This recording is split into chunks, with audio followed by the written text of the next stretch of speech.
Hello guys, स्वागत है आपका हमारे नए मिनी व्लॉग में। और आज हम सुबह पहले नहा धो के तैयार हो और पहुंच गए नीमराना ईएसआई हॉस्पिटल में। यहां से फिर हम अलवर जाना था, तो अलवर की हॉस्पिटल के लिए यहां से रवाना हो गए। और फिर यहां से पहुंचने के बाद हम यहां 11:30 बजे पहुंचे थे। और फिर हमने देखा ये हॉस्पिटल तो इतनी बड़ी है। अंदर गए तो इसका मॉडल तैयार था। फिर हमने इसका ये मॉडल देखा, सेम इसी मॉडल से ये तैयार की गई है। इसमें छात्रावास भी है, कॉलेज भी है और हॉस्पिटल भी है। फिर इसके अंदर गए, यहाँ से हमने पर्ची वगैरह बनवाई और फिर हमने पूरी हॉस्पिटल के राउंड लगाई, यहाँ से वहाँ, वहाँ से यहाँ। बहुत परेशान हो गए थे, थक गए थे बहुत ज़्यादा हम यहाँ पे।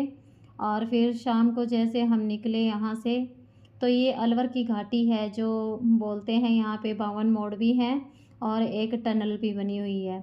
फिर यहाँ से कुछ अच्छा नज़ारा दिख रहा था, आनंद लेते हुए हम यहाँ से आगे निकले। और फिर ये हम घर के आसपास ही जैसे पहुँच गए थे, तो ये लाइटिंग वगैरह जो दीपावली पे की गई थी उसकी रौनक अभी तक दिखाई दे रही है हमारे इंडिया में। ये सबसे अच्छी चीज़ है, जब फेस्टिवल जाता है तो अपनी कुछ न कुछ पहचान छोड़ के ही जाता है, तो काफ़ी दिन तक ये रौनक बनी रहती है हमारे भारत देश में। फिर जैसे ही मैं घर आई तो डेज़ी मेरा बहुत इंतज़ार कर रही थी और इसने सुबह से खाना नहीं खाया था। तो ये मेरे पीछे ऐसे लगी हुई थी कि जैसे ये मेरे से पूछ रही है कि आज तुम कहाँ चले गए थे। आके मैंने इसको खाना खिलाया था और फिर खाना खिलाने के बाद मैं कुछ आराम करने के लिए लेट गई थी। और जैसे ही मैं आराम करने के लिए लेटी तो ये मेरे पास आके मेरे को परेशान करने लग गई और मेरे से इतने लाड लड़ा रही थी कि मेरे से पूछ रही थी कि तुम कहाँ चले गए थे आज। Bye bye.